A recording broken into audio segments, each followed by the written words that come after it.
की महाशिवरात्रीच्या संबंधामध्ये आपली चर्चा आजची. तर जे वैष्णव आहेत ते महाशिवरात्री कशी साजरी करतात, त्यांनी कशी करायला हवी साजरी. एकंदरीत महाशिवरात्री असेल किंवा एकादशी वगैरे असं म्हणतात आपल्याला उपवास. भारतामध्ये प्रथा आहे अमुक या वारी उपवास, काही जण असतात की रविवारचा उपवास, सोमवार मंगळवार, पुन्हा बघितलं काय काय नाही आज उपवास आहे, दुसऱ्याचे काही आज उपवास आहे. म्हणजे आम्ही म्हणतो मग तुम्ही जेवता कधी मग. त्या दोन दोन उपवासाच्या मध्ये ते जेवतात. उपवास सोडायचा, दुसरा धरायचा, तो सोडायचा, असं चाललेलं असतं. त्यामुळे उपवास करणं चांगलं आहे, कारण शरीराला थोडा आहार कमी घेऊन ते भक्ती करायला सोयीचं होतंय म्हणून. पण तरी पण महत्वाचं असं आहे की शिवजींविषयी आपल्याला त्यांचं काय महत्व हे जाणून न घेता आपण महाशिवरात्री जर साजरी करणार तर आपल्याला कदाचित त्यांच्याविषयी अनादर पण होऊ शकतो. हा. शिवजींचं जे खरं स्थान आहे ते जाणून घेऊन जर आपण महाशिवरात्री केली तर मग आपल्याला त्याचा खरा लाभ होतो. शिवजींची खरी कृपा प्राप्त होते. खरी कृपा, आपण म्हणा खोटी कृपा असते का? खोटी कृपा नाहीये. कृपा त्याच्यात दोन गोष्टी, एक तर कृपा कुठली, एक भौतिक दृष्टीने कृपा आहे, भौतिक कृपा. भक्तांसाठी भौतिक कृपा काय किती काळ टिकणार आहे ती, बरोबर आहे ना. पण ती आध्यात्मिक कृपा जेव्हा होते ती खरी कृपा आहे, तर ती आपण ओळखायला हवी खरं तर आध्यात्मिक कृपा. तर मग अशी एक विशेष विलक्षण घटना पण आहे. पूर्वी असं होतं म्हणे, उल्लेख आहे शास्त्रामध्ये की शिवजी आणि त्यांचे जे कोणी भक्त होते किंवा विष्णूंचे भक्त वैष्णव सगळे ऊर्ध्वपुंड लावायचे, असं उभं तिलक लावायचे, असं म्हणजे ऊर्ध्वपुंड, याला काय म्हणतात, ऊर्ध्वपुंड. तर ते ऊर्ध्वपुंड लावायचे सगळेजण. आणि तेव्हा झालं असं की एकदा जे राक्षसगण होते, जे शिवजींना प्रसन्न करायचे, तर त्यांनी देवतांवर आक्रमण केलं स्वर्गावरती. आणि देवतांवर आक्रमण केल्यामुळं एवढं म्हणजे हाहाकार उडाला देवतांना, एवढं म्हणजे सळोके पळ करून सोडलं राक्षसांनी. राक्षसांकडनं त्यांच्याकडे बऱ्याच मायावी विद्या वगैरे होत्या. आणि एवढं त्यांना त्रास झाला त्या सर्वांना, कुणाला, त्या देवतांना. देवतांना एवढा त्रास होऊ लागला, त्यांना कळलं का म्हणजे आता मरत तर होतेच सगळे, त्यांचा मृत्यू तर होतच होता. आणि त्यातनं त्यांना कळलं आता कसं सुटायचं, कसं यातनं. मग शेवटी भगवंताने सुदर्शन पाठवलं, आपलं सुदर्शन चक्र पाठवल्यावर झालं अशी गडबड की सुदर्शनने पाहिलं की आता मारायचं नाही कुणाला, कारण बघितलं सगळे तिलक तर सगळ्यांचे असे ऊर्ध्वपुंडच होते, शिवजींची किंवा सर्वांचेच. मग त्यांना प्रश्न पडले की आता करायचं काय नेमकं, म्हणून सुदर्शनला काहीच करता नाही आला परत. मग नंतर विष्णू भगवान त्याच्या लक्षात आले काहीतरी आता थोडं तिलक मध्ये हे केलं पाहिजे. मग ते शिवजींना भेटले. शिवजींना म्हणाले की तुम्ही काय करा, आता शिवजींनाच पार्वतीने हा प्रश्न विचारला होता, वैष्णवांचं तिलक असं असतं तर तुम्ही असं का लावता आडवा, असं असं विचार. त्याच्यानंतर त्यांनी ही कहाणी सांगितली होती. मग ते म्हणतात की भगवंताने सांगितलं शिवजींना की तुम्ही आता तिलक काय करा, असं तिलक जे लावताय वैष्णवांचं तिलक, ते लावल्यामुळे काय होईल, मग गोंधळ होतोय मग सर्वांचं. तर त्यामुळे तुम्ही असं करा, तुम्ही तिलक पण बदला, वेशभूषा सुद्धा बदला. वेशभूषा आणि केशभूषा, वेशभूषा बदला, पण आतलं हृदयामध्ये मात्र भक्तिभाव चालू ठेवा. तर शिवजी म्हणाले की भगवंता आपली आज्ञा असल्याचं करेल, पण एक मुद्दा असा आहे मात्र की जर मी आपण म्हणता त्याप्रमाणे मी म्हणजे एकदमच वेगळं पोशाख, जसं आता आपण पाहतो ना, त्याचं कधी वाघाचं कातडं पांघरतात, कधी हत्तीचं कातडं असतं, गळ्यात मुंडमाळा आहे, त्रिशूल आहे, डमरू आहे, आणि परत जटा आहेत, तिलक असा आहे म्हणा, तो साप नाग पण असतो गळ्यामध्ये. तर असं वैष्णवानं असं घाला, तुम्हाला म्हणतो तुम्ही असं रमेश घाला उद्या बाबा, मग ते कोण आता ह्याला येणारच नाही कोणी, असं अवघड होणार ना. तर त्यामुळं ते म्हटले कसं मी असं जर केलं, असा वेश केला तर काय होणार की मला तुमचं स्मरण होईल का. मग भगवान म्हणजे चिंता करू नकोस म्हणून, असं वेश घातल्यामुळे काय होईल, तुझे जे अनुयायी आहेत ना ते वेगळे वेगळे दिसून कळून येतील आपापत सर्वांना, नाही का. तर त्यामुळं तसा वेश धारण करणं, पण निश्चितपणे काय होईल की तू माझं नेहमी स्मरण करत असल्यामुळं तू असा वेश घातला काय असला काही फरक पडणार. पण काय होईल, राक्षस आणि भक्त वेगळे वेगळे कॅटेगरी दिसून येईल लगेच. तर त्यामुळं त्यांनी काय केलं, तसा वेश धारण केला शिवजींनी. पण तसा वेश धारण केला तरी सुद्धा नेहमी ते काय करतात, मग प्रभू रामचंद्राचं पण नाव घेतात, कृष्णाचं पण नाव ते घेतात. तसं आपल्याला ऐकलंय का, पण राम रामेति रामेति रमे रामे मनोरमे सहस्त्रनाम भिस्तुल्यम राम नाम वरानने. हे वरानने म्हणजे कोण? पार्वतीला म्हणतात, हे पार्वती ऐक म्हणे, हे देवी की मी नेहमी राम राम राम राम नेहमी रामाचं नाम घेत असतो, त्यामुळं म्हणे रमे रामे मनोरमे, मी त्या राम नामामध्ये मी रमून जातो. म्हणे सहस्त्रनाम म्हणजे विष्णू सहस्त्रनाम म्हणजे 1000 नाव आहेत विष्णूची. ते काय म्हणे? सहस्त्रनाम भिस्तुल्यम रामनाम वरानने, म्हणजे एकदा जर रामाचं नाव घेतलं तरी काय होतं म्हणे, 1000 वेळेला विष्णूंची नावं घेतल्याचा लाभ होतो. त्यामुळे म्हणा राम, म्हणा सर्वांनी राम. म्हणजे काय झालं, आता तुम्ही म्हटलं की नाही माहित नाही, म्हणा राम. म्हटलं सर्व मला ऐकलं, पण पोटाच्या जर काही जण दिसले काही नाही दिसले, तर राम एकदा म्हटलं तर काय झालं, 1000 विष्णूंची नावं घेतल्याचा लाभ झाला आपल्याला. तर म्हणजे ते नाम घेण्यामध्ये मला आनंद मिळतो असं ते म्हणतात. आणि त्याचबरोबर असं पण उल्लेख आहे की आपण नवद्वीपामध्ये गेलात, नवद्वीप परिक्रमेत, तिथं एक ठिकाण आहे पंचानन तलाव म्हणून. तर त्या ठिकाणी शिवजी पंचमुख काय करतात, ते 5 मुख धारण करतात. किती? 5 मुख. त्यांना पंचमुखी महादेव म्हणतात. ते काय करतात, कारण एका मुखानं भगवंताचं नाव घेऊन त्यांना समाधान वाटत नाही, त्यामुळे 5 मुख धारण करून काय करतात, प्रत्येक मुखातनं भगवंताचं ते गुणगान करत असतात शिवजी. एवढे मोठे वैष्णव आहेत ते. तर त्यामुळं सते भगवंताचं नाव घेत, म्हणून म्हणलेलं आहे ब्रह्मा बोले चतुर्मुखे कृष्ण कृष्ण हरे हरे महादेव पंचमुखे राम राम हरे हरे. म्हणजे ब्रह्मदेव चतुर्मुखानं हरे कृष्ण महामंत्र म्हणतायत आणि शिवजी काय करतात, 5 मुख धारण करून हरे कृष्ण महामंत्र ते म्हणतात. लक्षात आलं ना? त्यामुळं ही गोष्ट फार विलक्षण आहे नाही, की जे चर्चा सुरू होते नाही, शिवजींचे भक्त हे वैष्णव यांचं चाललेलं असतं सगळं गोंधळ. पण जे गौडीय वैष्णव त्यांना त्यांचं कन्सेप्ट क्लिअर आहे, तत्व क्लिअर आहे, स्पष्ट आहे नाही का? ते शिवजींना काही लोक म्हणतात की जे वैष्णव आहेत, जे त्यांना माहित नाही खरं तत्व, ते काय म्हणतात, नाही मी शिवजींना हात पण जोडणार नाही. पण तेच जे गौडीय वैष्णव ते ओळखतात की शिवजी एवढे मोठे वैष्णव आहेत, त्यांना प्रार्थना केली ते आपल्याला कृष्णाची भक्ती प्रदान करू शकतात, त्यांना का प्रणाम करू नये, एक वैष्णव या भावनेनं, या नात्यानं. म्हणून म्हटलेलं ब्रह्मसूत्रेत म्हटलेलं आहे, क्षीरम यथा दधी विकार विशेष योगात संजायते नाही तथा पृथक अस्ति हेतो यशंभूतामपि तथा समुपैति कार्यात गोविंदमादि पुरुषम तमहम भजामी. असं म्हटलेलं आहे की क्षीरम यथा दधी विकार विशेष योग, म्हणजे भगवान श्रीकृष्णच काय होतात म्हणे, ते शिवरूपात तेच येतात. कसं कसं बघा, क्षीरम यथा जसं दूध, दधी दही बनतं काय केल्यामुळं, विशेष विकार योग. त्याच्यामध्ये काय टाकतो आपण, दुधामध्ये विरजण टाकल्यावर दुधाचं दही होतं, दुधाचं रूपांतर दह्यामध्ये होतं, हो की नाही? आपण असंच करता ना, दुधाचं दही बनवताना थोडं दही टाकलं सगळं दही होऊन जातं. असं की दुधात दही बनवत सगळं दूधच दही होतं ना, त्याच्यामध्ये थोडं दही झालं की आपण सगळं दही बनतं. त्याच पद्धतीनं भगवान श्रीकृष्णच काय करतात, मग दह्यामध्ये दुधाचे गुण आहेत. म्हणजे दूध म्हणजे दुधाचं रूपात दह्यात झाल्यामुळं त्या दह्यामध्ये पण दूध आहे, बरोबर आहे की नाही? त्याच पद्धतीनं भगवान श्रीकृष्ण शिवजी बनतात, तर शिवजींसारखं ते कार्य करतात.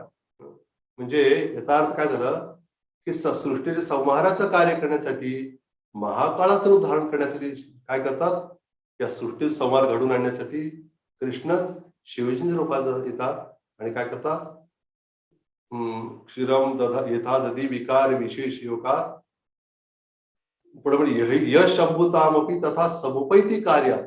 हे शंभू काय करतात, अशा रीतीनं म्हणजे भगवंत शंभूच्या रूपातून कार्य करतात, संहाराचं कार्य. आणि मग अशा गोविंदाला, अशा कृष्णाला मी प्रणाम करतो, म्हणजे कृष्णच ते रूप धारण करतात. पण त्याचप्रमाणे हे पण लक्षात घ्यायला पाहिजे की कृष्ण शिवजी बनतात म्हणजे शिवजी म्हणजेच कृष्ण असा त्याचा अर्थ नाहीये, दोन्ही पण आहे. याला म्हणतात अचिंत्य भेद आहेत, हे कळलं पाहिजे. दोन्ही एक आहे असं पण नाही, त्याचबरोबर काय एक आहे पण नाही पण, हे अचिंत्य भेदाभेद समजलं पाहिजे आपल्याला. त्यामुळं शिवजी काय करतायत, भगवंताचं नेहमी स्मरण करतो. असं आपण म्हणतो ना, साक्षात हरित्वेन समस्त शास्त्रे उक्तस्तथा भाव्यत एव सद्भिः काय म्हटलेलं की सांगितलं म्हणजे साधू संतांनी शास्त्रामध्ये सांगितलेलं आहे की साक्षात गुरु काय साक्षात हरी आहेत म्हणे. गुरु म्हणजे भगवंत आहे. हो म्हणजे काय? तुम्ही इतकं दिवस सांगितलं गुरु म्हणजे भगवंत नाहीत म्हणून, आता कसं म्हणताय? पुढे काय म्हणलेलं आहे? किंतु प्रभोर्य प्रिय एव तस्य वंदे गुरु श्री चरणारविंदम. ते साक्षात हरी आहेत आणि त्याचबरोबर काय किंतु प्रभोर्य म्हणजे ते गुरु भगवंताचे प्रिय पण आहेत. ते भगवंत पण आणि प्रिय पण आहेत म्हणजे काय? याचा अर्थ भगवंताचे खूप जवळचे आहेत म्हणून ते भगवंतासारखे आहेत. भगवंताचे ते प्रतिनिधी आहेत. त्यातून शिवजी पण काय भगवंताचे विशेष प्रतिनिधी आहेत. ते म्हणून ते महान वैष्णव आहेत. त्यामुळं त्यांची कृपा आपल्याला प्राप्त करायची. महाशिवरात्रीच्या वेळेला आपण हे सगळे ऐकलं पण काय म्हणणार आपल्याला शिवजींविषयी एक आदर निर्माण होतो. पण तो आदर चुकीचा नाहीये, योग्य आदर निर्माण होतो. त्यांचं कनेक्शन आपण कृष्णाशी जोडतो, बरोबर आहे की नाही? कारण एखाद्या गोष्टीचं असं म्हटलेलं आहे जेव्हा चतुश्लोकी भागवत सांगितलं भगवान श्री भगवंतांनी सांगितलं ब्रह्मदेवाला, त्याच्यामध्ये एका श्लोकात ते काय म्हणतात की जर एखादी गोष्ट दिसते आपल्याला पण त्याचा जर कृष्णाशी संबंध जोडला जात नसेल त्यालाच म्हणतात माया. त्याच पद्धतीनं आपण शिवजींना प्रणाम करतो वगैरे जे करतो ते सगळं हे कृष्णाचे भक्त आहेत, महान वैष्णव आहेत या भावनेनं करून कृष्णाशी ते कनेक्ट जर नाही जोडलं नाही तर काय होईल मध्ये ते मायासारखं होऊन जाईल सगळं. त्यामुळे निश्चितपणे जाणलं पाहिजे. एकदा असं घडलं की शिवजी एकदा नवदीपामध्येच गौरांग गौरांग म्हणून गौरांग गौरांग गौरांग असं नाचू लागले, अतिशय एकदम भाविभोर झाले. पार्वतीने पाहिलं. पार्वती म्हणा काय झालं? अहो सृष्टीची संवाराची वेळ आली नाही अजून. तुम्ही आताच तुम्ही हे नाचताय आणि तुम्ही नाचताय खरं पण आजचं नाचणं वेगळं दिसतंय, काहीतरी नेहमीप्रमाणे वाटत नाहीये. नेमकं काय हे काय गौरांग काय म्हणताय? पहिल्यांदा ऐकलं म्हणे. काय चाललंय काय? तर त्यावेळेला शिवजी म्हणाले हे गौरांग महाप्रभू हे साक्षात कृष्णच आहेत.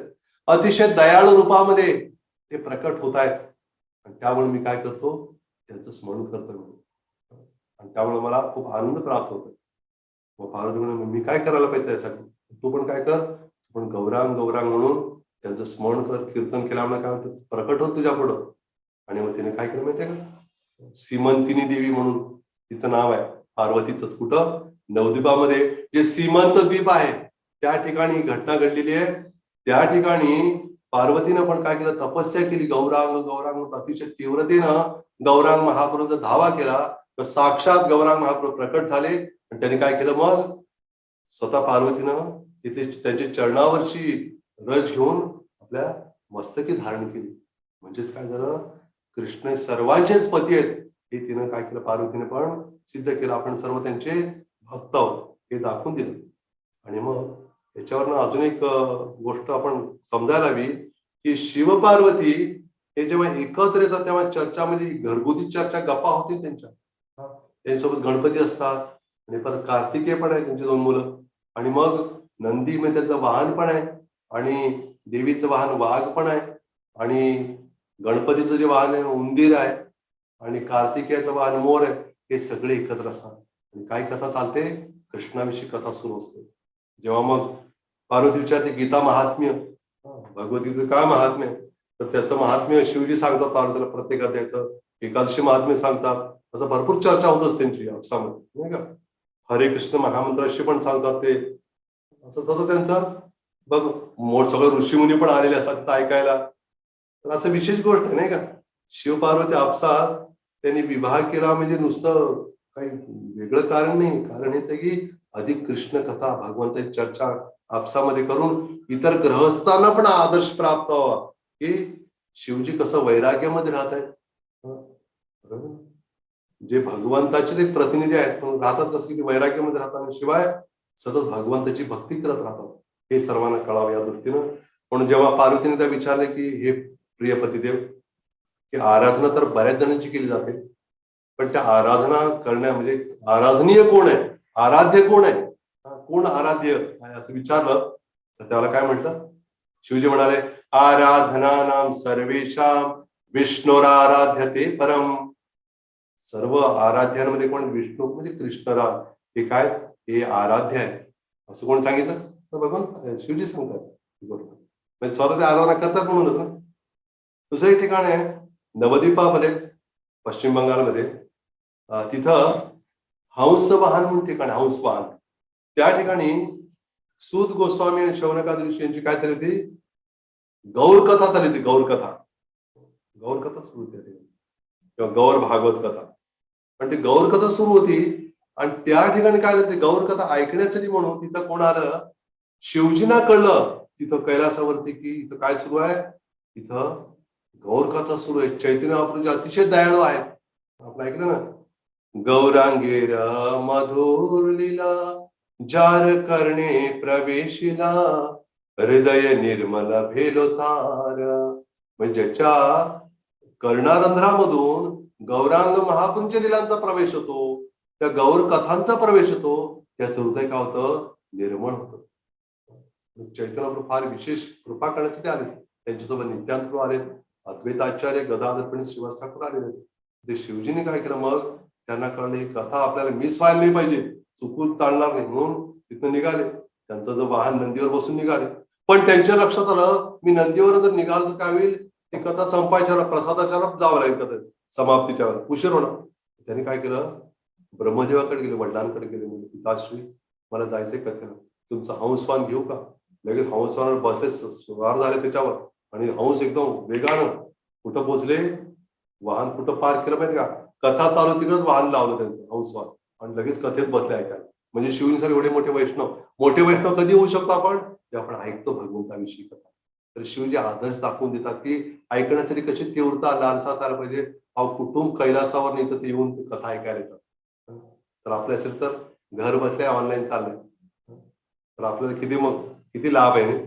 कुठं अचानक पळत जावं लागत नाही, काय नाही, आहे ते घर बसल्या सगळं घरपोच ऑनलाईन, वस्तू पण ऑनलाईन, कथा पण ऑनलाईन. एवढंच आपण कान द्यायचे म्हणजे काढून ठेवायचे नाही, कान ठेवायचे काढून, आपण गेलो असं मध्ये काय गडबड. कान काढून ठेवू नका, तुमच्या जवळ ठेवा. कान खोल के सुनलो म्हणतात ना, कान खोल के सुनलो म्हणजे चांगल्या भावनेतनं सांगितलं जात नाही. कान खोल के सुनलोचा अर्थ वेगळा असा होतो की मी जे सांगतो ते ऐकलंच पाहिजे तुम्ही, असा अर्थ. अर्थात तुम्हाला काय जबरदस्ती नाही तर तुमची इच्छा आहे, तर अशी स्थिती आहे. तर आता अजून एक प्रसंग मी सांगू इच्छितो. एकदा ब्रह्मदेव फार मोठा विश्वशांतीसाठी महायज्ञ करत होते आणि त्याच्यामध्ये असे की गृहस्थाश्रमी असते त्यांनी पती पत्नीने यज्ञात बसावं अशी विधी आहे. आणि मग ते दोघं बसणार होते. ब्रह्मदेवाने पाहिलं की त्यांची जी पत्नी सावित्री ती अजून अद्याप आलेली नव्हती त्या ठिकाणी. आणि मग तिथं ते वाट बघत होते येईल म्हणून, आणि आले ना ते. मग त्यांनी काय केलं, इंद्राला सांगितलं, इंद्र असं कर म्हणतो, तू बघ म्हणे सावित्रीचं आवरून जरा लवकर बोलव, कारण पुरोहितांनी सांगितलं आणि मी पण जाऊ शकतो, कारण मी आता यज्ञामध्ये दीक्षित होऊन बसले, त्यामुळे मला जाता येत नाही. आता ताबडतोब सांग म्हणे सावित्रीला, या मी बोलवले म्हणून. मग इंद्र पोहोचले तिथं ब्रह्मदेवाच्या घरी, म्हणे मग त्यांच्या निवासस्थानी. त्यांनी सांगितलं की असंच आपल्याला ब्रह्मदेवाने बोलवलंय, कारण पुरोहितांनी आग्रह केलेला आहे, म्हणजे यज्ञाचा जो मुहूर्त काढला त्या मुहूर्तातच व्हायला पाहिजे, त्यामुळे आपण तातडीने यावं. ती सावित्री म्हणाले की नाही म्हणे, अजून तर सगळं आवरायचंय मला, आणि पुन्हा माझे वस्त्र धारण करायचे सगळे, आणि त्याचबरोबर बाकी इतर देवतांचे, इंद्र चंद्र सर्वांचे देवतांचे त्यांच्या पत्नी त्यांच्यासोबत मी येणार आहे, त्यामुळं एवढं घाई कसं करून जमेल मला. मग सांग म्हणायचं. त्यांना म्हटलं काहीतरी ऍडजस्ट करतील, मुहूर्त थोडं मागं पुढं, पुढचा मुहूर्त बघतो, त्यांना काय वाटलं. आणि इकडे आले, मग सांगितलं इंद्रने असं. मग आता अडचण आली, तर कारण तो पुरेत म्हटले नाही तुम्ही आता ते येईपर्यंत जर तुम्ही थांबला तर ती वेळ निघून गेली तर फार अवघड होणार. ते मुहूर्ताची वेळ टळून गेली, तुम्हाला काय करता येणार नाही, मग यज्ञ करता येणार नाही, मग अवघड होणार स्थिती. मग त्यावेळेस त्यांनी सुचवलं, असं उपाय सुचवला. विष्णू भगवंत म्हटले असं करा म्हणे, तुम्ही तात्पुरतं कोणाचा तरी विवाह करून तुम्ही पत्नी म्हणून बसून घ्या, आणि तुमची पत्नी तिला पण बसवा, काय अडचण आहे. हा म्हणे असं आहे का, पण ठीक आहे म्हणे. त्यांनी काय केलं, स्वीकार केला. आणि इंद्राला सांगितलं तू काय कर, पृथ्वी तळावर ताबडतोब जाऊन काय कर, एक योग्य अशी कन्या घेऊन ये. मग ते इंद्र खाली आलेले एक मुलगी, तरुण मुलगी होती, तर तिला लगेच घेतलं, सांगितलं असं असं म्हटलं, तिला बरं वाटलं. मध्यवाची म्हणायचं म्हणजे काय, साधी गोष्ट थोडंच आहे. तर लगेच घेऊन गेल्यानंतर मग बसवलं तिला. लगेच गांधर्व पद्धतीने विवाह झाला, एक महिन्याच्या. असं काही रजिस्टर मॅरेज नाही, ते गांधर्व म्हणजे एक महिन्या गळ्यामध्ये पुष्पहार अर्पण करून झालं, विवाह झाला आणि बसले. आणि यज्ञ सुरू झाला.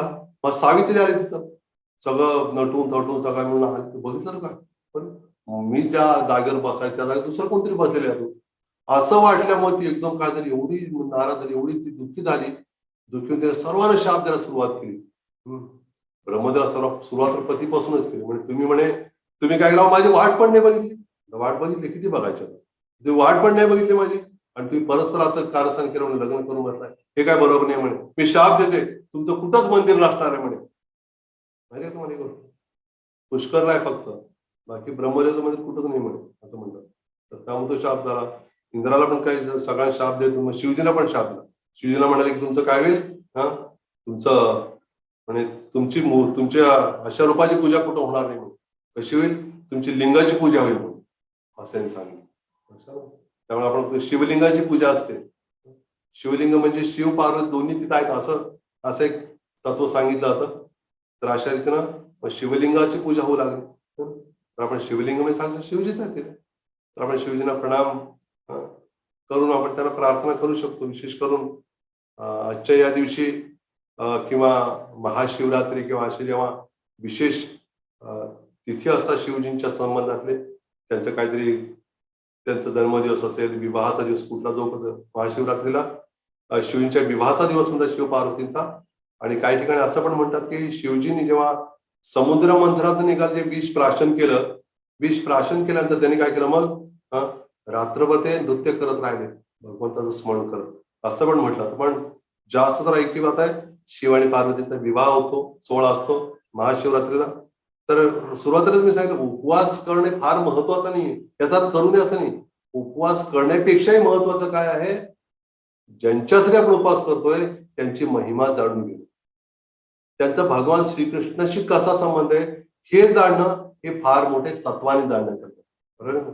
तर म्हणून आपण काय केलं पाहिजे, उपवास करणं चुकीचं नाही, करू शकतो, पण नुसतं उपवास केला आणि बाकी दिवसभर मोबाईल बघत बसलो, हे गप्पा मारतो, थोडं टाइमपास करत होतो, मग ते कसा उपवास.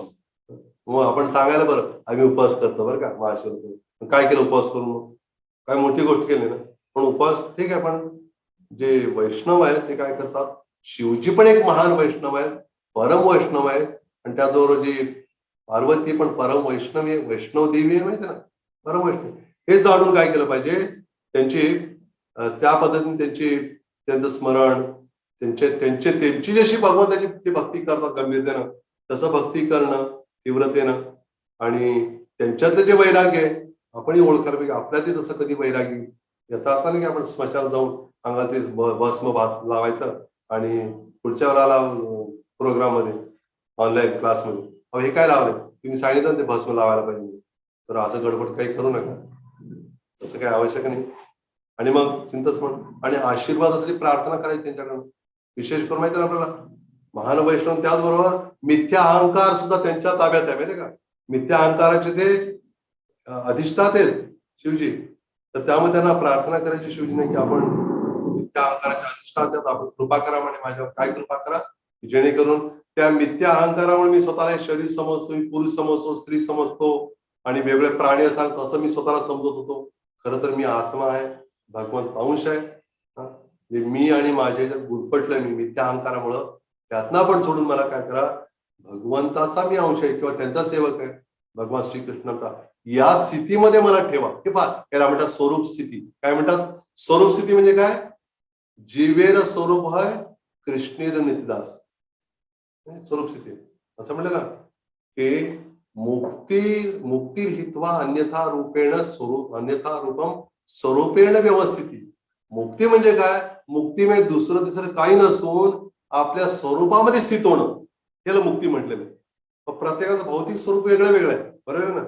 एखादा अमुक आहे, तो आहे, स्त्री आहे, पुरुष आहे, वगैरे वगैरे सगळं भौतिक स्वरूप झालं. पण खरं स्वरूप काय आपलं, भगवान श्रीकृष्णाचे नित्य सतत त्यांच्या सेवेत राहणं, हे आपलं खरं स्वरूप आहे. आता आपण बद्ध अवस्थेमुळं, मी म्हटलं ना, आपल्यामध्ये मिथ्या अहंकार खूप खूप ठासून भरल्यामुळं आपण स्वतःला भगवंताचे दास न समजता आपण काय करतो, मी याचा दास, त्याचा दास, तिचा दास, याचा दास, याच्यात आपण पूर्ण काय केलेलं आहे, डुंबून गेलो आहे, बरोबर. पण आपण त्यातनं वर येण्यासाठी शिवजीला प्रार्थना करायची की शिवजी आपण कृपा करून माझ्यातला जो मिथ्या अहंकार आहे त्याला संपवून टाका. जो खरा अहंकार कुठला आहे, अहंकार जात नाही, अहंकार राहणारच, पण दोन अहंकार कुठले? एक खरा अहंकार आहे, दुसरा खोटा अहंकार. खोटा अहंकार काय? मी सर्व काही आहे, मी आणि माझं. खरा अहंकार काय? मी आणि माझं नाही, कृष्ण माझेत, मी कृष्णाचा. विठ्ठल माझेत, मी विठ्ठलाचा.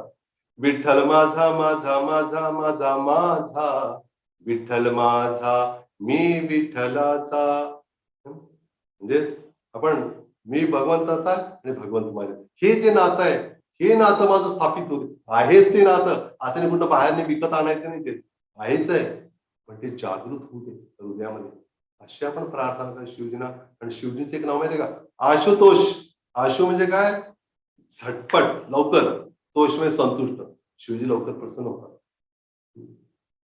याचा अर्थ आपण शिवभक्ती करायची असं नाहीये. शिवजींना एक महान वैष्णव समजून त्यांना त्यांना हे केलं, प्रणाम केला, प्रार्थना केली, तर ते काय करतात आपल्याला? तर निश्चितच ते कृपा करतात. आणि महाशिवरात्री हा विशेष सोहळा समजला जातो शिवजींच्या अनुयायांमध्ये. किंवा जे खरे वैष्णव त्यांना माहिती की शिवजी महान वैष्णव आहेत, ते काय करतात आपल्यावरती? अशी लवकर ते कृपा करू शकतात. त्यांना काय अवघड नाही की कृपा करणं. आपण त्यांना प्रार्थना करून आपण एक कृपा त्यांच्याकडनं काय केली पाहिजे? आपण प्राप्त करायची ती कृपा. कारण बघा, ज्या मिथ्या अहंकार असतो आपल्यामध्ये, आपण आकर्षित कोणाकडे होतो? मायेकडे आकर्षित होतो, मायेकडे. आणि खरा अहंकार आहे म्हणजे त्यावेळेला आपण कोणाकडे आकर्षित? आपण त्या भगवंताकडे आकर्षित. आकर्षण राहणं, कारण आत्मा आहे तर आकर्षण राहणारच आहे कुठं ना कुठं.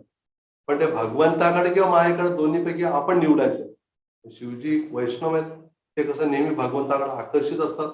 त्या पद्धतीने आपण त्यांना प्रार्थना करावी. म्हणून म्हटलं ना, जे महान वैष्णवांची विशेष तिथी असेल, आविर्भाव असेल, तिरुभाव असेल, किंवा असं काही विशेष सोहळा असेल त्यांच्या संबंधित, आपण प्रार्थना केलीच पाहिजे नेमकी. कारण त्या दिवशी विशेष काय असतं? आपल्याला एक संधी प्राप्त होते त्यांचं गुणगान करण्याची. असं म्हटलेलं आहे की अशा महान वैष्णवांची तिथी, आविर्भाव, तिरुभाव किंवा असं शिवजींचा विशेष सोहळा महाशिवरात्रीचा, त्यावेळेला विशेष कृपेचा वर्षाव आपले होतो. कृपा वर्षा, कृपादृष्टी म्हणतो ना, कृपादृष्टी होत असते. साधी गोष्ट, आपण भौतिक जागा सुद्धा एखाद्या वाढदिवसाला नुसतं गेलं तर किती बरं वाटतं. अरे बरं झालं आला तो. काही जण गर्दी असली जाऊन सांगतात, आलो होतो बरं का मी, त्याला बरं वाटतं, बरं झालं. नाहीतर नाही तर म्हणा, तुम्ही दिसला नाही माझ्या वाढदिवसाला. होतो नाही का अशा? हा असं का होते ना. आणि असं तर बरं वाटतं ना. त्याच पद्धतीनं तर आपण त्यांना काहीतरी आपण त्यांचं स्मरण तर करायचंच आहे. आणि त्याचबरोबर उपवास करणं न करणं हे वैयक्तिक गोष्ट आहे. कारण प्रभुपादांनी यासाठी स्ट्रिक्ट केलं होतं आपल्याला की आपल्याला कन्फ्युजन होऊ नये. बऱ्याच वेळेला मग आपण इस्कॉनमध्ये यायच्या आधी पण उपवास करत असतो, त्यावेळेला माहित नसते तत्व वगैरे. आणि इस्कॉनमध्ये आल्यावर पण आपण त्या जुन्या तत्वाचा विचार करू लागतात, ते बरोबर नाही. तर आपण एक महान वैष्णव आहे, तर त्यांचं स्मरण असं दिवसभर करून त्यांना प्रार्थना करणं, या सगळ्या गोष्टी आपण करण्याचा अधिकाधिक प्रयत्न करायचा आहे. आणि मग अशा पद्धतीने आपण महाशिवरात्री असली, शिवजींचा कुठलाही सोहळा असेल, त्याला आपण त्यांना प्रणाम करणं, त्यांना प्रार्थना करायची. आणि असं करून आपलं जीवन अधिकाधिक धन्य बनवायचं आहे. हरे कृष्ण.